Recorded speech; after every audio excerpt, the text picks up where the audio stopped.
Olivier. Je suis un développeur iOS depuis maintenant bientôt 8 ans. Donc j'ai vu un petit peu différentes SDK, de l'Objective-C et tout ça. Et aujourd'hui, je voulais juste vous parler un petit peu de SpriteKit. Alors pour commencer, déjà, qui a déjà utilisé un peu SpriteKit? Bon, ça va, il y a un petit peu de monde quand même. Donc pour vous, ça va peut-être pas être super intéressant parce qu'on va vraiment voir le dessus. C'est vraiment une petite présentation histoire de s'amuser un peu et de faire un jeu. Ma fille de 15 ans l'a pas encore testé. Comment? Ma fille de 15 ans l'a pas encore testé parce que je suis venu pour elle. D'accord. Ah bah, on va voir comment faire un jeu en 15 minutes. Mais avant, on va un petit peu présenter SpriteKit. Alors SpriteKit, c'est un framework qui est maintenant disponible depuis iOS 7 et qui est vraiment optimisé pour tout ce qui est 2D, animation de sprite et la physique. Donc tout ce qui est vraiment lié aux jeux vidéo. Bien mieux justement que Cocoa Touch. Derrière, ça utilise Metal, donc on oublie ce qui est avant, il peut y avoir de l'OpenGL, les gens faisaient pas mal d'OpenGL, tout ça, là c'est vraiment optimisé. Il y a un éditeur qui est fourni, un petit peu comme Interface Builder. Là, on va pas s'en servir, c'est vraiment juste pour voir le framework un peu tel quel. Et c'est très facile, une fois qu'on a fait quelque chose sous iOS, de le porter sur macOS ou sur tvOS. C'est vraiment le même framework. Une fois qu'on a fait un jeu, c'est partout pareil. Et même au sein d'une application que vous avez déjà en cours, c'est très facile à intégrer, tout simplement parce que le SKView, qui gère l'affichage, c'est vraiment la vue de base, c'est en fait une UI view. Donc on peut vraiment l'intégrer dans une application comme d'habitude, comme n'importe quelle UI view. Au sein de cette SKView, on va avoir des scènes, et c'est comme ça que le jeu va être organisé de manière générale. C'est là où va être contenue un peu la logique. La SK scène, pour faire un peu un parallèle, ce serait un petit peu le view controller, hein, pour un peu tracer des parallèles. Et on va se servir d'une scène pour, par exemple, faire le menu principal, une scène pour faire le loading et une scène pour le jeu. En général, on ne change jamais le SKView, on va juste changer les scènes. En plus, on peut faire des transitions. Par contre, à un instant donné, il n'y a qu'une seule scène par vue. C'est un peu pour donner la structure. Le bloc principal, vraiment, de SpriteKit, ça va être les SKNode. En fait, tout est SKNode. Vraiment, c'est le principe fondamental. Et à partir de là, même la scène est un SKNode. Et tout ce qu'on va ajouter, on va pouvoir créer un arbre et créer un joueur, créer un décor, et tout va dépendre de ces nodes. Et d'ailleurs, toute l'information se transmet de parent en fils. Par exemple, lorsqu'on va déplacer un node parent, tout va venir avec. Lorsqu'on va appliquer un effet, tout va s'appliquer à l'enfant. Pareil, on pourrait un petit peu comparer ça à des views, et des views qu'on pourrait avoir des systèmes de conteneurs. Sauf que là, on va afficher des nodes, mais il y a des nodes qu'on ne va pas afficher. Ça va même pas être leur but, ça va être juste d'avoir une certaine logique pour organiser notre scène. Donc vraiment, tout est node. Également, un SKNode, tous les SKNodes sont possiblement des responders, donc pour pouvoir interagir avec l'utilisateur. Et enfin, et c'est la dernière slide, donc ça va être rapide, c'est les deux autres blocs fondamentaux, c'est les SK Actions et les SK Physique. Pas SK Physique Body et SK Physique World.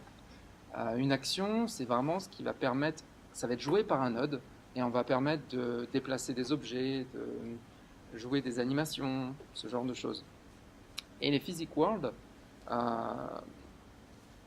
comme tout jeu, voilà, souvent il va y avoir de la physique, et fourni par le framework, il y a tout un système de physique vraiment évolué, vraiment bien fait. Tout ce qu'on a pu apprendre au lycée sur les forces, les masses, etc., on y retrouve tout ça, sauf que c'est super simplifié. Pour l'utilisateur, en tout cas pour celui qui développe, on peut faire des effets vraiment simplement. Donc à partir de ces trois blocs, on va faire un jeu. Alors, comme je suis quelqu'un de très imaginatif, on va faire un Flappy Bird. Voilà. Donc, si je ne me trompe pas, c'est pour retourner sur le bureau. Hop. Voilà. Par contre, j'aurais juste bien... Alors, on va mettre un petit peu plus grand. Vue. Hop, voilà. Et hop, là, je me remets tout bien comme il faut. Voilà. Donc ça, c'est une scène un petit peu lorsqu'on lance, on fait new la template un peu de base de Xcode. On a cet écran un peu vide. Moi, là, juste ce que j'ai pu rajouter, c'est un game state. C'est comme ça qu'on fait. Tu peux grossir un tout petit peu parce que... Encore? Ok. Comme je suis juste à côté, c'est ok. Hop. Merci. Voilà. Donc on a un game state, juste pour dire que si le jeu est en train de tourner ou pas. Et on a une scène. Donc avec un did move. Did move, c'est un peu aussi l'équivalent de view did load. Pour tirer un peu des parallèles. Donc là, si on lance, bah, il se passe rien. Hop. Mais il y a quelques petites informations, normalement, qui sont sympas. On ne va peut-être pas les voir ici, mais on m'affiche déjà le nombre de nodes et mon FPS. Donc nombre de nodes 1, puisque c'est la scène. Voilà. Donc on va commencer par mettre une petite fonction juste pour dire, bon voilà, je lance mon jeu. Donc ça fait pas grand-chose. Hein. Hop. Stop game. Et on va ajouter un joueur. Là, je vois déjà que j'avais déjà préparé un petit peu avec un sprite node. Donc si on ajoute un joueur, donc je vais le placer ici à peu près. Hop. Voilà. Alors, qu'est-ce que fait le sprite node? Le sprite node, ça va juste afficher une image ou, pour commencer, un bloc de couleurs, par exemple. Ça fait partie des nombreux types de nodes qu'on va trouver dans SpriteKit. Et je lui donne une taille un peu arbitraire et je l'ajoute donc à ma scène. J'ajoute un node fils. Hop. Voilà. Donc, hop, on voit qu'il s'affiche. Petite différence déjà avec UIKit, ça s'affiche en bas à gauche. Alors que normalement, c'est un peu tout le temps en haut à gauche. C'est un peu le repère de base un peu standard en jeu vidéo. Bon, voilà, là, on voit pas grand-chose, donc on va un petit peu lui mettre une petite image. Donc comme c'est un sprite node, hop, on va se mettre ici, on va enlever ça.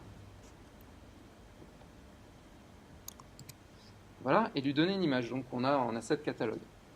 Donc c'est tout simple. Par contre, la taille, maintenant par défaut, c'est la taille de mon sprite, de mon image. Donc là, je vais la mettre un petit peu plus petit.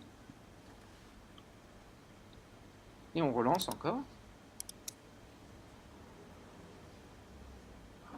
Maintenant, hop, on voit notre oiseau en bas. Sauf que là, on voit que par exemple, c'est pas le repère, il est au milieu du sprite. Pareil, c'est une notion à connaître, c'est tout le temps le sprite, il va prendre au milieu. Après, on peut bouger comme on veut, c'est un anchor point. On va pouvoir le bouger un peu comme on veut. Hop, là, on va le mettre pareil, à une position un peu arbitraire, juste histoire de le voir un petit peu mieux. Et sauf que bah là, comme on a vu, il est un peu mort. C'est un oiseau, il bouge pas beaucoup, c'est pas super intéressant, c'est pas super excitant. On va ajouter une animation, hein, au sens vraiment une animation dessin animé. En fait, c'est assez simple. SpriteKit gère toute une suite voilà, de textures. Donc on va prendre un tableau de textures.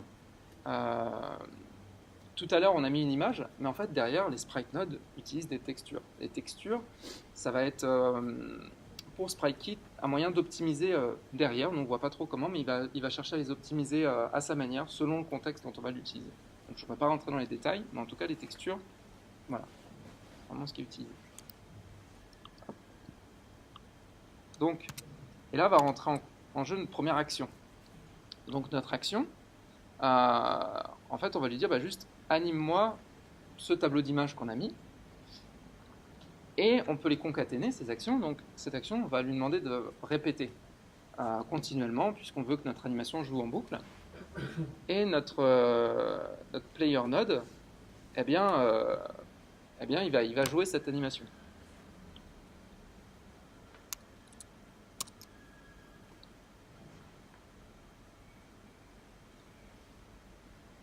Hop, voilà. On a un petit bonhomme qui avance, tout simple, en quelques lignes de code. Maintenant, on va le faire un petit peu bouger. Et c'est là qu'on va voir un autre concept qu'on a vu tout à l'heure, qui sont les physics, et les physics body notamment. Donc là, si j'ajoute un physics body à mon node, puisqu'en fait chaque node peut avoir un physics body, et il y a plusieurs types de physics body. Là, c'est le plus simple, c'est un cercle.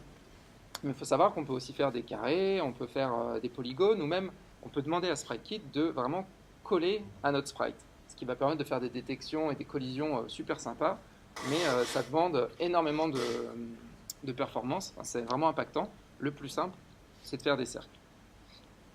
Et en fait, il va interagir parce que la scène, elle a un SK Physics World. Donc elle l'a par défaut, avec tous les paramètres du monde comme le nôtre, avec la gravité, etc. Et donc maintenant, comme on a mis un physics body, et on relance notre jeu, bah, qu'est-ce qui va se passer, à votre avis? Bah, voilà, il va être sujet à gravité, et hop. Donc on l'a pas vu longtemps, et là il tombe jusqu'à je sais pas où, hein, jusqu'à c'est possible. Donc on va ajouter un sol, et ça va nous permettre de voir une autre notion des SK Physics. Alors, affichons un sol. Voilà. Hop. Donc je vais descendre juste un petit peu. Alors, le sol, ici, on veut pas que ce soit c'est un edge. Et alors, qu'est-ce qu'un edge par rapport à tout à l'heure, un circle? Tout à l'heure, je vous ai vraiment parlé de cercle, de rectangle, de volume en fait. Vraiment. Ici, on veut juste quelque chose qui n'existe pas vraiment en fait. C'est vraiment une ligne qui n'a aucun volume, mais elle va être là pour interagir avec les objets physiques, mais elle ne sera pas sujette au monde physique. C'est-à-dire que le sol ne va pas s'écrouler en fait. Il va rester, c'est fixe, et ça va nous permettre d'interagir avec d'autres objets. En général, ça sert pour faire des sols, des plafonds, voilà. Et ça se base sur un CGPath. Là, c'est une méthode, voilà, pour simplifier, où c'est juste un trait qui va de bas, en bas à gauche, en bas à droite. Voilà, il est sur le sol. Si on veut voir un jeu, il faut bien qu'on puisse jouer avec, parce que là, c'est un dessin animé. Donc, je vous ai dit tout à l'heure que tout était responder, et notamment la scène est responder, c'est-à-dire qu'on va pouvoir interagir avec elle, et c'est la seule qui est responder par défaut. Tous les autres peuvent être activés, mais ils ne réagissent pas. Donc on va juste mettre une méthode hop, en dessous. Donc sachant qu'on a les classiques, touch begin, touch move, touch ended. Une petite différence, c'est qu'on a un set de touch, puisque il peut se passer plusieurs frames, plusieurs secondes. Imaginons que si notre jeu rame entre deux frames, et ça va être appelé à chaque frame, à chaque affichage, et donc il peut y avoir plusieurs touches qui sont arrivés. Nous, ça nous importe peu, on va juste être sûr que le jeu tourne bien, et là on va interagir avec la physique du monde, plutôt du joueur. On va lui appliquer une impulsion, mais on pourrait aussi lui donner une force continue, par exemple pour une fusée qui décolle. On peut lui donner une force de rotation, on peut un peu vraiment faire tout ce qu'on veut. On peut changer la masse si on veut et il commence à voler encore plus. Et donc là, on lui applique une impulsion verticale. Donc maintenant, on a déjà un peu quelque chose qui ressemble un peu plus à un jeu. C'est-à-dire que là, on peut interagir, hop, et on voit qu'il retombe et il rebondit. Voilà. Pour rendre ça un tout petit peu plus réaliste, et pour vous montrer une autre fonctionnalité, je vais appeler cette méthode. Alors cette méthode update, là, elle est appelée à chaque rendu d'image. À chaque rendu d'image, et il nous dit, bon, il s'est passé tant de temps, et qu'est-ce que tu veux faire? Eh bien, nous, on va juste s'assurer que, voilà, on a notre player, et on va lire la physique pour pouvoir créer une animation. On va lui faire piquer du nez quand il descend et monter quand il monte. Mais ça ne va pas être lié à la physique. On se sert de la physique, on connaît sa vélocité, et après on applique vraiment nous-mêmes une rotation dessus. C'est juste pour décorréler, comme quoi on peut faire le bouger avec de la physique et aussi avec notre animation à nous. Hop, voilà, là déjà, c'est un petit peu mieux. Hop, il pique direct du nez et il remonte. Hop, voilà. Bon, en termes de jeu, ça manque un peu de gameplay maintenant, d'obstacles, de choses à faire. Donc on va ajouter des obstacles. Alors, des obstacles, on va juste créer une méthode createObstacle. On va la mettre ici, hein, c'est juste pour la démo. Voilà. Qui permet de créer un node en fait. On va créer des nodes d'une taille arbitraire pour l'instant et qu'on va mettre à l'autre bout de la pièce. On ne va pas le voir au début. Ici, je voulais utiliser un nouveau node, un petit peu pour vous en parler, donc le SK Shape Node, qui en fait permet de dessiner des formes, à la différence du sprite qui est là normalement pour afficher vraiment une image. Il faut savoir que le sprite, c'est vraiment par défaut ce qu'il faut utiliser, puisque ça consomme beaucoup plus, puisqu'il va essayer de rendre vraiment une forme à chaque fois. C'est utile pour le debug, c'est utile pour créer des formes vraiment au runtime, mais c'est à utiliser avec parcimonie. Je l'utilise ici un petit peu pour vous montrer. On lui attache un body. Seule chose qui est différente, on voulait un volume quand même, puisqu'on veut qu'il ait une présence dans notre monde. Par contre, je lui dis que c'est dynamic false. Alors, c'est un petit peu proche de ce qu'on a vu tout à l'heure, du edge, c'est-à-dire que ça va être un objet, cette fois qu'un volume, mais pour l'optimiser et parce qu'on ne veut pas que nos obstacles tombent, on veut que ce soit nous qui soyons maîtres de ces déplacements, mais on lui dit dynamic false. Ne réagit pas au monde. Donc là, on crée des obstacles. On va peut-être les ajouter quand même, parce que là, on n'a pas d'obstacle. Donc si on fait add child, hop, create, obstacle. Voilà. Je ne vais pas vous lancer le jeu, parce que là, on en crée à l'autre bout du monde, mais il ne se passe rien. On ne va pas le voir, et il faut bien qu'on l'anime un peu. Et là, on va voir à nouveau une nouvelle une façon d'utiliser les SK actions. Hop, là. Alors, une SK action donc qui permet de bouger. Voilà, je dis tu bouges de ta position jusqu'à l'autre bout de l'écran sur 5 secondes, tout simple. Et par contre, je lui donne une action supplémentaire qui est de se retirer du monde, puisqu'on ne veut pas qu'une fois qu'il y ait beaucoup d'obstacles qui arrivent, vraiment ça prenne toute la place, ou même en termes de place mémoire, on veut que ce soit retiré, c'est plus utilisé. Et on peut créer des séquences d'animation comme dans un logiciel de montage vidéo. Donc là, on va créer, on lui dit tu bouges, et donc quand tu as fini ton action, tu te retires de la scène. Bon, on va essayer ça tout de suite, voir ce que ça donne.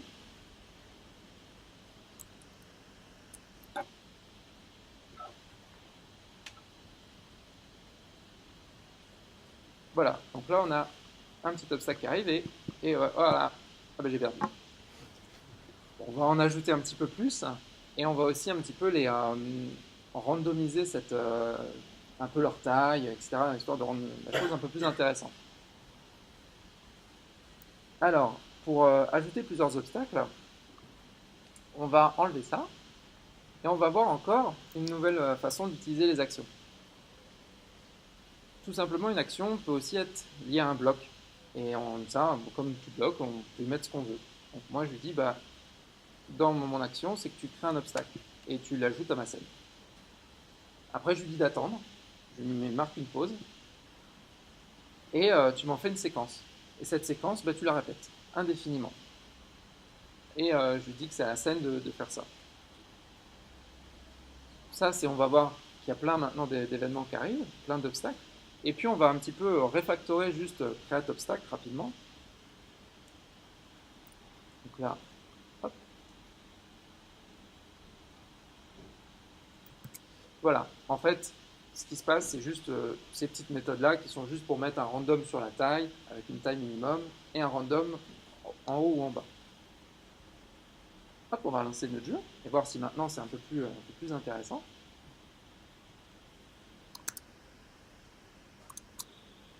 Hop, voilà.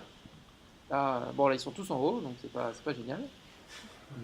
Peut-être attendre qu'il y en ait au moins un en bas, pour montrer que... Voilà, il y en a un en bas. Ah, voilà, hop.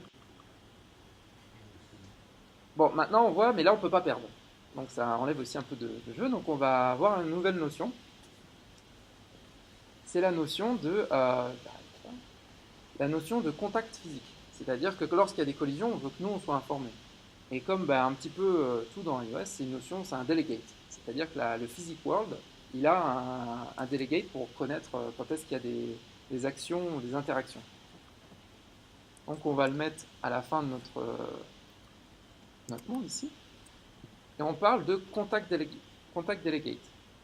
Pourquoi contact et pas collision?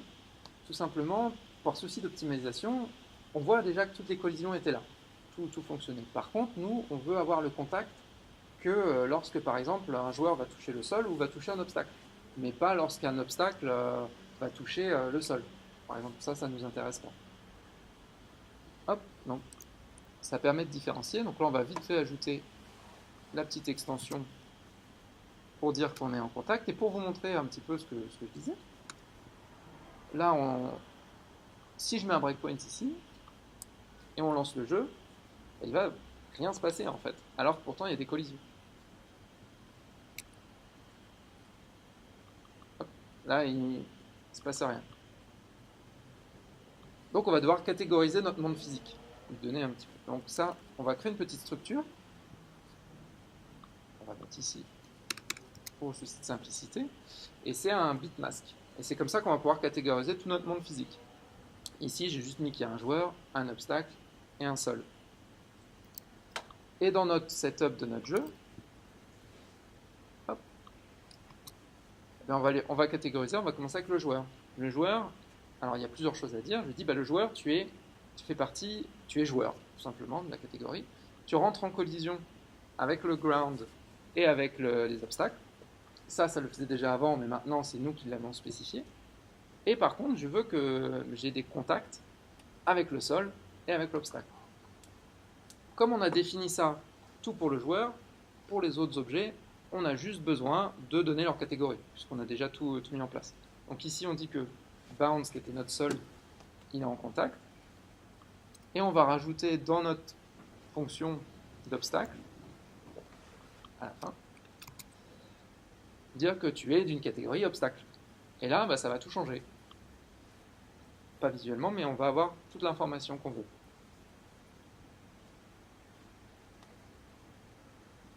À peine commencé, hop, ça y est, il est tombé. J'ai mon breakpoint qui est lancé. Alors, qu'est-ce qu'on va faire? On va, pour finaliser notre jeu, puisqu'on l'a presque fini, on va lui mettre une petite UI qui dit Game Over et la possibilité de recommencer. Hop. Donc là, on va juste afficher. Voilà.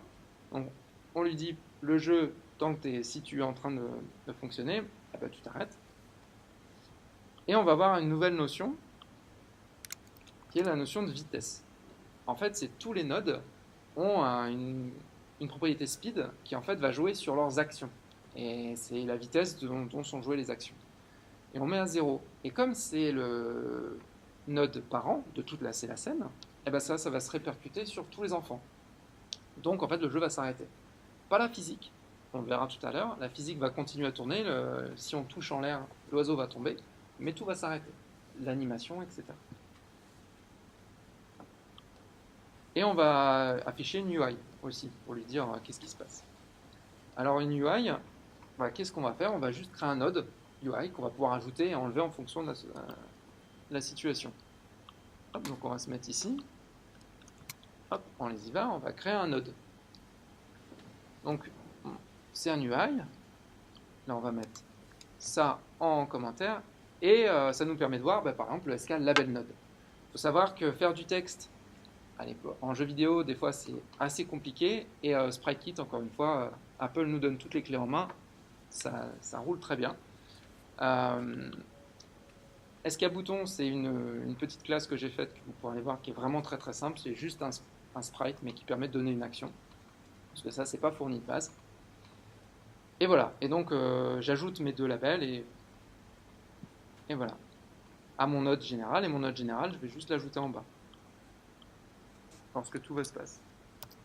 Add child game over UI. Et on va lancer là aussi. Voilà.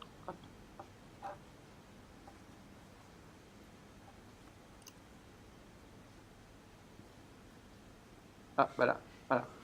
Donc on a vu que là, il bouge plus. Les obstacles bougent plus. Et par contre, Play Again, ça fonctionne pas. On a commenté. Donc on va juste finir ce bouton et on pourra ainsi dire qu'on a fini notre jeu. Alors, juste pour recommencer notre jeu, on va enlever ça commentaire et on va créer cette méthode.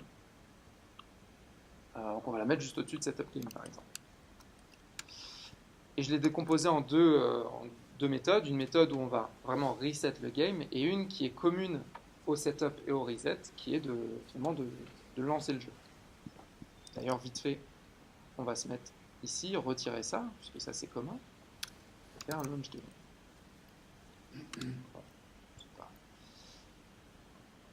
Et qu'est-ce qu'on fait dans le reset? L'obstacle node, on va voir ça après, mais je retire mon UI, tout simplement, je remets toutes mes actions en route, je mets mon joueur à 0 parce qu'imaginons que s'il était encore en train de bouger à cause de la physique, on veut vraiment qu'il revienne à une position de départ, et on relance le jeu. Alors pour finir, c'est quoi obstacle node? Quand le jeu, on veut le recommencer, on veut que tous les obstacles qui sont présents sur l'écran, on les veut plus. Et plutôt que d'itérer, de garder un tableau d'objets, Scanode, c'est fait pour ça. C'est bien une des bases d'Scanode. Et quand je vous disais que ce n'est pas spécialement les nodes pour être affichées, eh bien on va faire un node qui va contenir tous nos obstacles. Donc, on va le faire là. Tout simplement. Oups. On va faire hop. Private var node. Donc c'est un Scanode. Voilà. Et on va l'ajouter un petit peu dans notre voilà, dans notre setup. On va le mettre vers la fin, pourquoi pas là, après les obstacles. Et la seule chose qu'il va falloir changer, c'est quand on crée des obstacles, on ne l'ajoute pas à la scène, mais on l'ajoute à notre obstacle node. Hop. Comme obstacle node. Voilà. Et bien on va relancer notre jeu.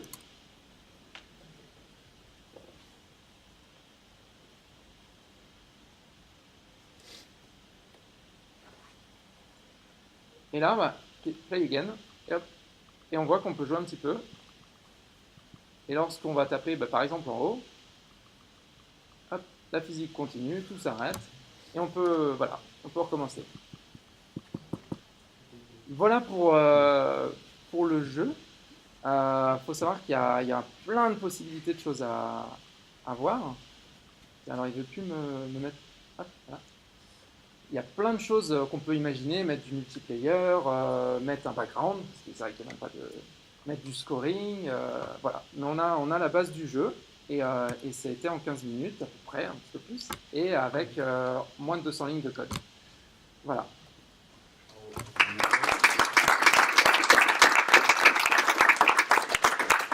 Si vous avez des questions... J'ai fait des jeux, alors ça remonte, c'était en 2009 sur iOS, en tant que stagiaire. J'avais fait des jeux. C'était Coco S2D du coup à l'époque?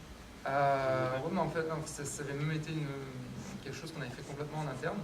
Et c'était du multiplateforme qui fonctionnait sur PC et sur iOS, en C et C++. Et après, ça m'arrivait de refaire un petit peu de jeu d'Unity. Et j'ai touché un tout petit peu de SpriteKit il y a quelques années. Mais voilà, c'est plus quelque chose que j'aime beaucoup. Mais voilà. Et là, je me suis remis un peu dedans pour cette présentation. Mais c'est vraiment ça. Et donc ouais, ce que je trouve rigolo, c'est ils ont vraiment repris Cocos 2D, là, comme ils avaient dit, et Box 2D, quoi. C'est dingue, c'est exactement, je retrouve exactement mais les mêmes choses, quoi. C'est dingue, en fait, ils ont vraiment repompé. Ils auront pompé. Après, ces notions-là, pour avoir fait dans d'autres moteurs, où j'ai aussi fait du jeu sur console, dans des plus hautes boîtes, c'est des notions qui sont vraiment à la base du développement de jeux vidéo. C'est une notion de node, d'arbre, c'est des structures que j'ai retrouvées dans tous les types de moteurs. Et dans Unity, c'est aussi ce qu'on trouve. Ils appellent ça des game objects, mais c'est des scènes complètes. Et pour avoir fait, moi j'ai fait du Cocos 2D et du SpriteKit, sans mis d'avoir plus haut. Oui. Déjà le speed là, ça j'avais jamais vu, c'est pas mal. Moi le speed. Ouais. Oui, après il y a plein de méthodes. Là c'est une méthode. Mais ça, d'autres, c'est plein de pas façons mal. de faire les choses. Sur SpriteKit, il n'y a pas trop la notion de components qu'on peut avoir dans Unity justement et dans plein d'autres moteurs de jeu. De faire des composants réutilisables. Ben, plutôt d'avoir donc les game objects et d'avoir des composants, c'est ça qu'on leur associe. Ouais, c'est vrai qu'il y a ça, il y a un petit peu moins. Après, comme je disais, je me suis remis dedans et j'ai un peu touché à SpriteKit, mais pas assez, je pense, pour voir tout ce que ça permet d'offrir. Mais oui, il n'y a pas l'air d'avoir, a priori comme ça, au début, ils n'évoquent pas cette notion de pouvoir attacher des composants facilement à nos objets qui sont réutilisables et après donner des propriétés.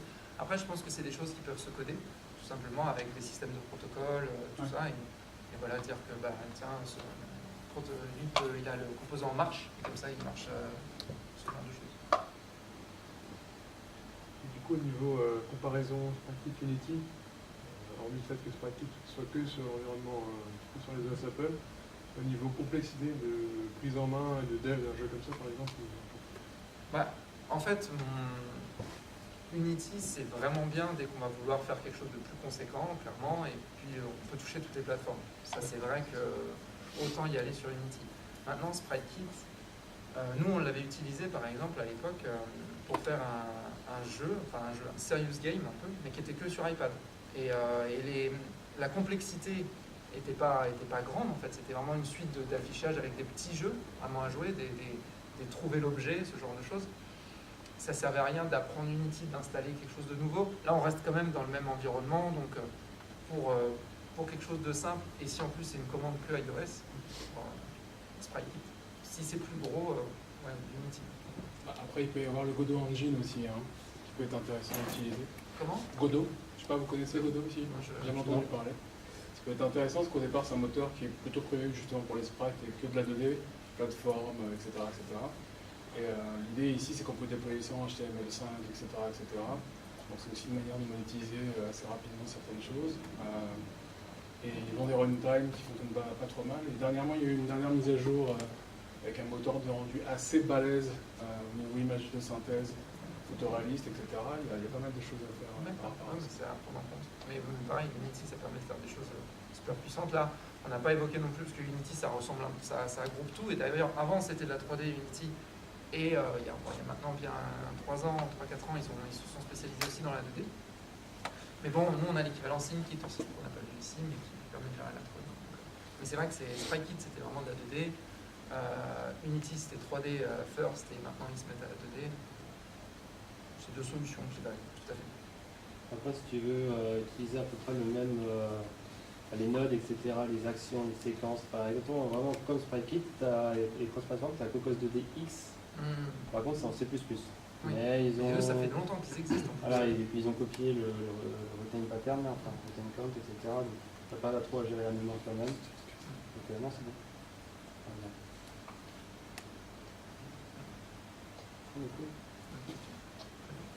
Oui, juste une question. Est-ce que tu as déjà fait du coup de l'interaction avec une app iOS ou une app au sens global et dedans des petites scènes ou des vues SceneKit ou SpriteKit? Ça m'est arrivé justement. Donc l'application dont je parle, on avait peut-être entendu parler, c'était les petits doubles, qui était quelque chose qui avait été fait à Rennes avec les hôpitaux pour aider les enfants pendant le parcours d'anesthésie, pour qu'ils puissent jouer, mais avec un monde un peu qui leur ressemble vraiment de l'hôpital, mais amélioré. Et dedans, la majorité du jeu était en SpriteKit, mais des fois on avait un petit peu de UI par-dessus classique, quoi, dès qu'on voulait interagir avec notamment, à un moment on avait tout un back-end en fait dans le jeu où justement les gens pouvaient, les aides-soignants pouvaient un peu paramétrer certains jeux, et ça par souci de simplicité, parce que voilà, par exemple on a vu tout à l'heure l'escape bouton n'existe pas, il fallait le faire, et par souci de simplicité, dès qu'il y a une interface un peu de configuration, là on va basculer en UI kit, quoi. Mais par contre ça casse un peu le multiplateforme, puisqu'après pour le faire sur macOS, il faudra faire un peu de chose. Est-ce que tu as déjà touché un peu à Metal? Du tout. C'était quelque chose, à l'époque, en 2009, ça aurait été intéressant quand je suis vraiment du bas niveau, mais depuis, plus du tout ça. J'ai suivi une conférence ou deux, j'ai vu que c'était vachement bien. Et puis de toute façon, SpriteKit le fait pour moi. Si tu dessines un triangle, ah oui, vas-y, tu as le shape. Ok. Merci.